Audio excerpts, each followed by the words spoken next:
paripurna dapun dikaning sang nata mlebet wonten kedaton tur kedatulaya ing mriku memuji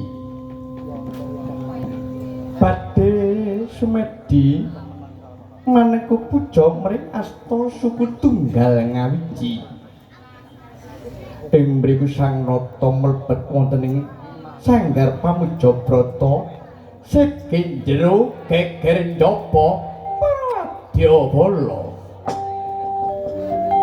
ending bidal kumara kumara ing wati nyapala kampari kendang punya mangkang opor pating carana ending bidal saking daruning negara pitengah suka jroning praja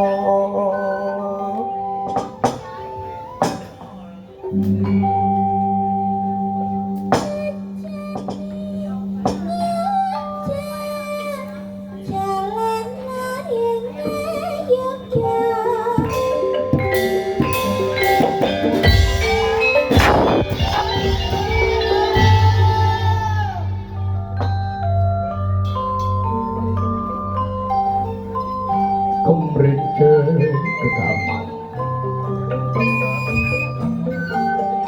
bernenturonggo pacak bartono gelar Wadyabala lir rancak tinebak candrane lir antak walang bawateng walang tebahe wateng pating bleber pating mencolot selo bleketi candrane selo arane watu bleketi semut prabat ana salane watu didir tan ana pedhote golong-golong mangetan golong-golong mangun keng Wadyabala ngamot dabaning alun-alun garing Astina wow to para Wadyabala sampun jagsaka ditata gegamane dhewe ingkang nganggo busana abang kumpul padha abang kaya Argadahana ingkang nganggo busana ijo kumpul padha kaya Satinanduran sing nganggo busana kuning kumpul padha kaya Padang Raton ingkang nganggo busana ireng kumpul padha kaya Gagak Hanebusrawa para Wadyabala sampun nampi dawuh Rendrawati Sengguni tenepung wakul binaya mangep candare para Wadyabala munggah panggung nembang tengah candare kaya jedot alun-alun Tegolasti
dadak ketemu pawongan setengah tua sapa iki mono ae nggih nun sewu kula abdi Panakawan kula Pak Mujeni Ndara Pak Mujeni nggih kula Pak Mujeni Ndara lah sing buri ku sapa bapakne Mundu non Pak Mundu nggih kula Pak Mundu nun sewu kula niki dereng tepang kali Ndara niki sinten Nek durung ngerti wong kaya aku ya aku. Dulur anom saka para Sata Kurawa. Dulur nem. Iya. Tengere panjenengan. Aku Lompong Keliman. Lho.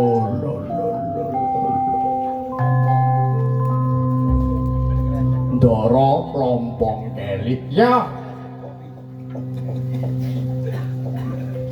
Sedya kelawan karep ndara niki. Iki dina nampa dawuh Patih Sengkuni, Paman. Pung si Werkudara mlebu ana alas Kuru Jenggala. Lajeng ature Patih Sengkuni dikon ngrencung iki dina. Tegese dikrencung Ndara Sena. Nek perlu dipateni mengono. Lho. Niki ature Patih Sengkuni man. Oh, ngoten. Ya. Oh, nggih. Nggih mangke saged panjenengaken ning kula menika nyuwun wekdalipun segedhik Ndara. Njaluk waktu titik nggih. Kula badhe matur apa man? Nggih, kula badhe matur nggih menika. Kula ngaturaken matur gunge manuwun dhateng para warga dusun Karangnaka mriki. Nggih, kula matur semanuwun. Dening napa kula katimbalan sak rombongan menika pentas wonten dusun Karangnaka mriki. Ngono ta? Iya. Yaiku acarae ruwah desa. Ngono ya. Mau lak yo wis wayangan awan ruwah desa. Ya tandaan isu mau. Ngono ya Cak. Iya. Nggih, mugi-mugi sak badanipun acara menika ruwah desa menika mugi dusun Karangnaka menika wargane sak dusun Karangnaka mugi pinaringan seger kewarasan. Amin. Ado saka balak-blaine idek marang rejeki lho. Amin Allahumma. Tur malih yaiku para petani ana dusun Karangnaka iki muga tetandurane apa wae katon gemari Pak Lodinawi subur makmur guyub rukun wargane. Amin Allahumma. Ngono ya. Oh iya. Nuwun sewu Ndara. Apa man? Kula nyuwun wekdalipun sekedhik. Redene kula sampun dedonga dhateng warga dusun Karangnaka. Ya. Kula nyuwun wekdal sekedhik kangge nggih menika dedonga kula menika saged dan ijabahi dening Gusti Kang Akare Jagat mugi enggal kasempatan kula suwun dhateng para waranggana, para pesinden ngaturaken sholawat badar. Ngono mangke. Monggo. Monggo Mbak, sholawat badar. Dicawisaken monggo.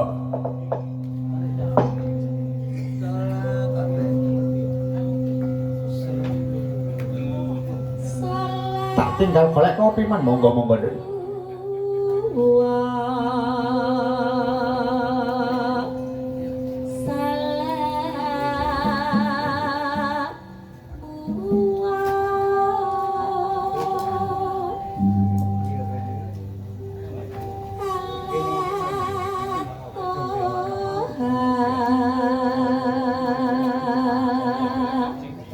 Rasulillah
Matur sembah nuwun. Man kula ndara. Aja ado ndarep kaya aku ya, Man. Gersaning Ndara. Mapak jantra lakune Werkudara. Nek perlu dikrenyekana tengah dalan dipateni kaya ngono, Man. Oh, nggih. Nek ngoten suwawi kula dherekaken Ndara.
Enak anggonku lumaku dadak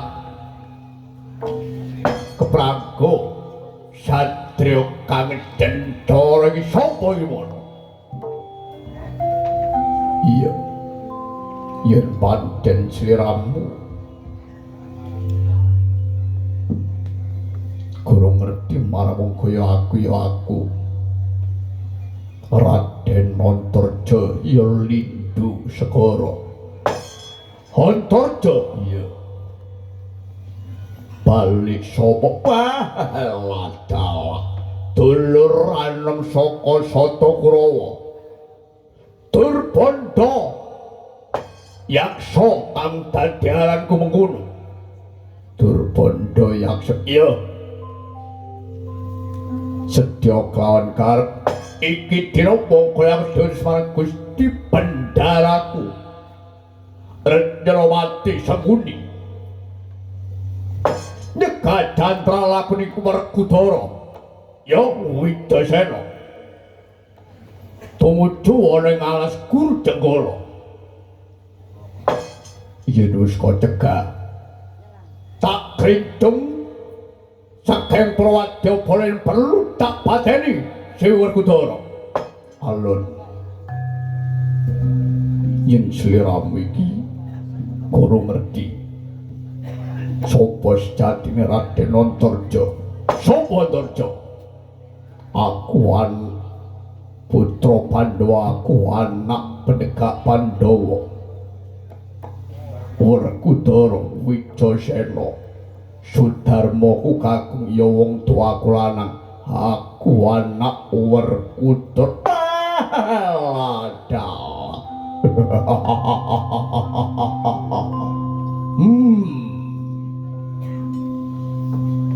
Tatak lakoning Wijasena ditutno marang putrane mengkono. Nggih, nun sewu nun. Nun sewu nggih ya. Saderenge bendera pacutaken kula badhe matur dhateng Ndara. Ndara Antarja sapa? Nggih nun sewu kula niku Pak Mujeni Abdi Panakawan nggih. Ndara Durbanda yaksa. Kaya apa Paman? Nggih nun sewu nun nggih.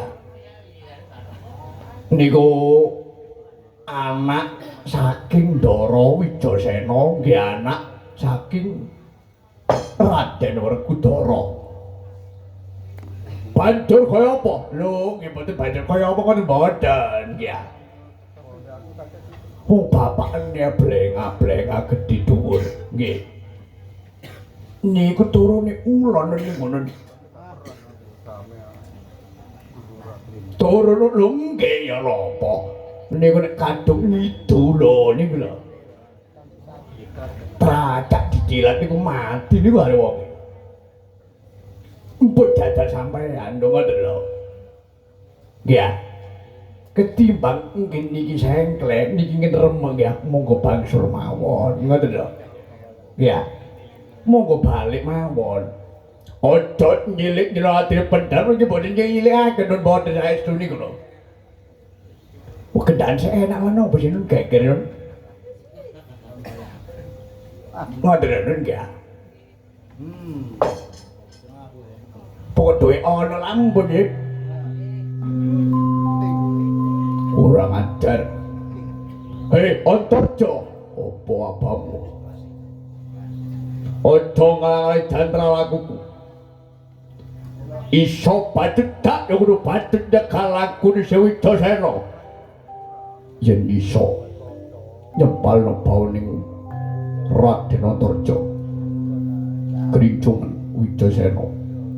Boyong mandar kapaten ana.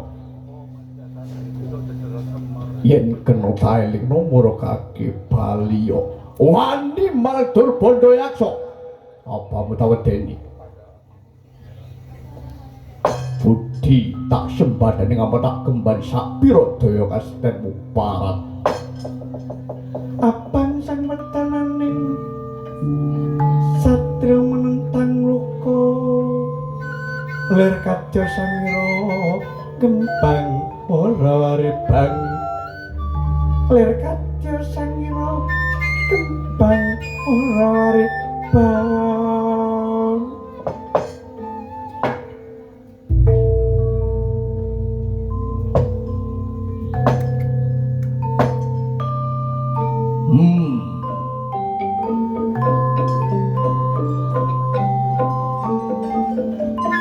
Antarja apa-apamu wani marang Durbanda Yaksa yen kena taelinga baliyo mumpung durung tak ibaratne sliramu iwak nyungsung sujen kula marani kebuk yen kepingin sampeyan mumpung gorong ajur kuandamu murkake bal lho gedemu cilik wani marang Durbanda Yaksa kok kil Durbanda Yaksa wong cilik wedi gedhe mengkono badhe karepe Durbanda Yaksa sok mikat saka ngarsane Durbanda Yaksa ora gelem mikat